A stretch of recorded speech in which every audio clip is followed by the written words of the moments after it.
আমাকে হোস্টেলে পাঠিয়ে দিও না মাম। আমি তোমাকে আর পাপাকে ছেড়ে সেখানে একদিনও থাকতে পারবো না, পড়াশোনাও করতে পারবো না, এক্সামে শুধু ফেল করব। তুমি দেখে নিও। অমন কথা বলে না সোনা, অমন কথা বলে না।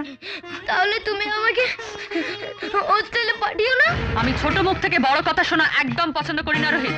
দিদা দিদা আমি হোস্টেলে যাব না। তোপ তোপ মা, না মা, না অনু না, ও মা, না, আমার না। একটা কথা শোনো মা।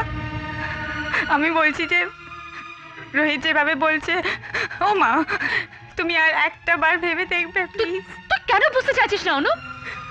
ওই জঙ্গলি জয়ের হাত থেকে বাবুসোনাকে বাঁচাতে হবে না? প্যাকিং করে নাও, সময় নষ্ট করো না।